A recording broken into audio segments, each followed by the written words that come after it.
Hey guys, quick video dev blog. Just going to run through Ninja Cave, some of the key features and some of the thinking behind the features. So we'll start with the main menu here. So there are two ways to interact with the game, either through the menu system on the right hand side here, or you can in fact move the character. The thought process here was almost acting like a little tutorial up front here, that before getting into the game you can move the character, jump around, get a little bit of a feel for the controls. Also, of course, as you pass this sign it comes up and shows you the controls, so again hopefully giving you that insight prior to playing.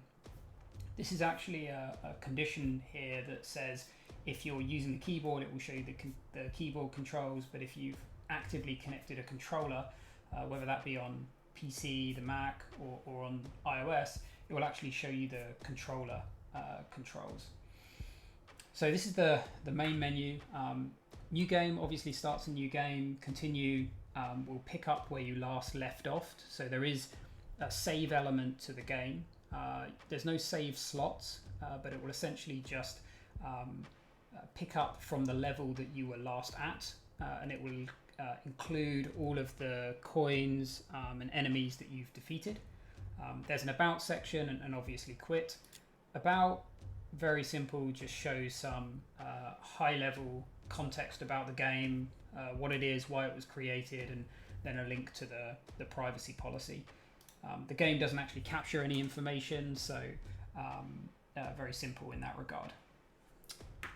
So if we kick off a new game, again it supports keyboard and mouse using the sort of standard platforming controls, or controller. The game, you can see here, simple concept, get from the start of the level to the end of the level, but you must first collect the crystal, and the crystals are hidden in the level, so you have to also locate the crystal. Obviously you have enemies. Enemy AI can shoot back, they can move, they can be stationary. The way the enemies have been built is that I can have essentially a sort of primary archetype, and then you can build essentially clones of the enemies with different characteristics. Recognizing this game was targeting my son, who is only 6 years old at this point. The enemy AI is kept fairly simple, just trying to balance the complexity of the game and hopefully mean that it doesn't become overly frustrating for young players. Now you're in the game, obviously standard controls. You can, any signpost with a question mark you can activate to gain insight into a particular outcome of the game. So here it highlighting to collect the crystal.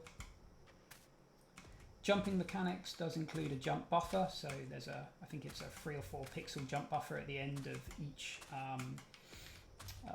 jumping off the edge of a particular ledge. The goal of that, of course, is to make sure that any input lag is catered for.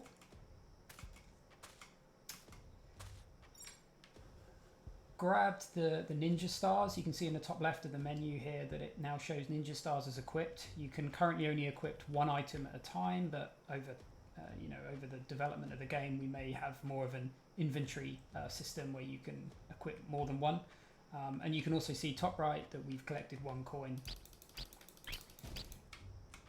Using the ninja stars obviously to defeat enemies, and you can also take down certain objects in the game, like crates for example, which can sometimes be otherwise blocking your path.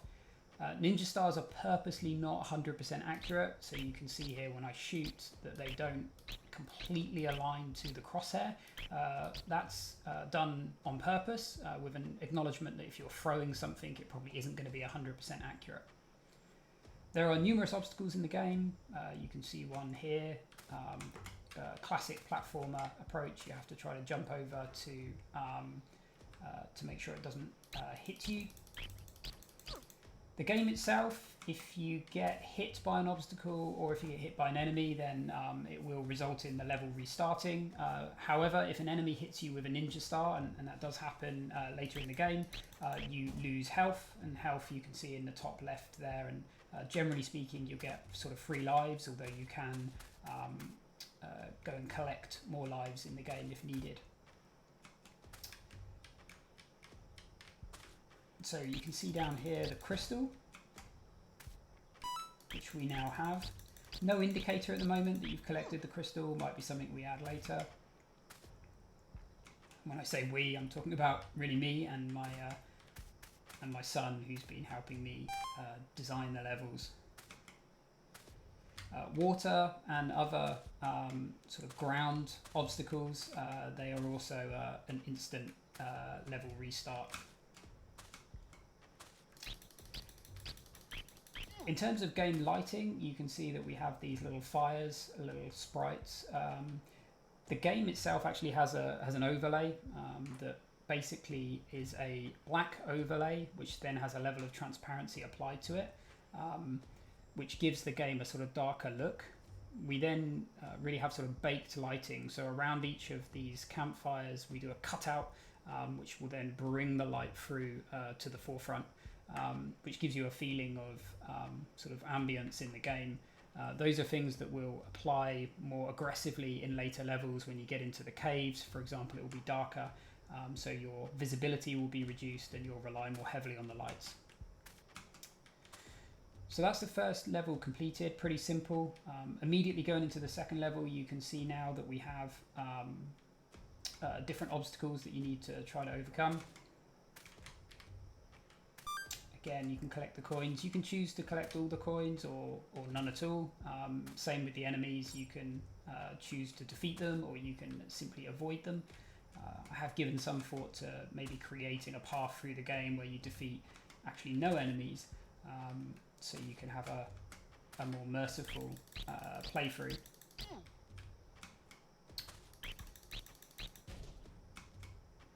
Grab the crystal here.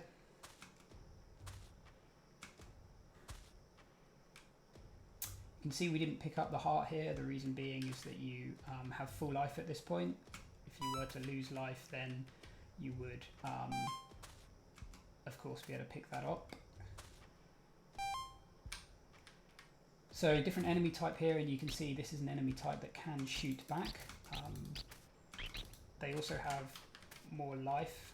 In fact, if we were to lose a life here, you can see now we've lost one life.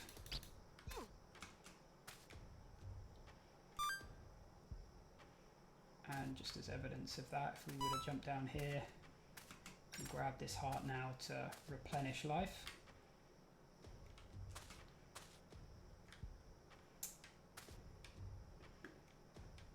So this level you can already see is a little bit darker just because it doesn't have as many lights at the top of the level here.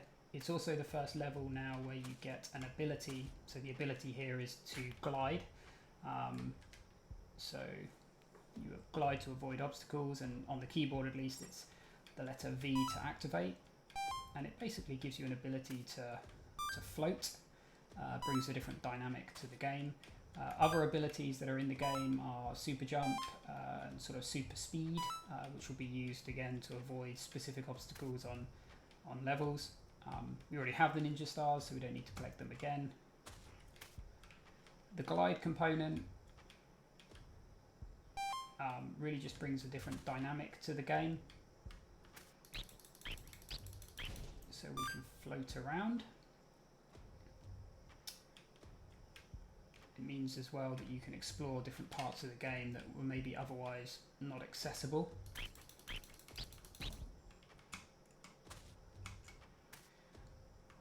There's obviously other parts to each level that we haven't gone into here, but just doing a quick kind of run through. You can crouch as a character, and that does change the collision mask as well, so you can essentially dodge characters that are shooting at you. So this is now entering the caves for the first time. You can see here the cave level, which interestingly looks like it has a little bug right now. You can see it should be darker than this as a level, but for some reason that hasn't shown through. What you can see though is the fire particles coming from the lava, which look more impressive if the level is actually dark, as it should be. Something I'll need to look into. Additional obstacles here again, fireballs coming out, which my son has said look like meatballs, so again probably something will change in the future. But a different aesthetic now, different flavour to the level, but the same sort of concepts apply. See, the crystal is above and we can't go through the door because we don't have the crystal, so we need to maneuver our way up to the top. Just out of interest of save and load, you can see we have 33 coins, 11 ninjas. If we were to restart the game, now continue the game, it will pick up where we left off, pick up at the start of that level, so it brings us back to 24 coins, 7 ninjas. Same would be applied if we were to die on a level. There's no lives, so you just continue back to where you were until you complete the game. So that's the current status of the game, currently available on Mac, Windows and iOS, running on all of those platforms pretty well. There are a bunch of bugs and obviously only 4 levels accessible at this point, but we have plans for 10 and they'll come in a future release.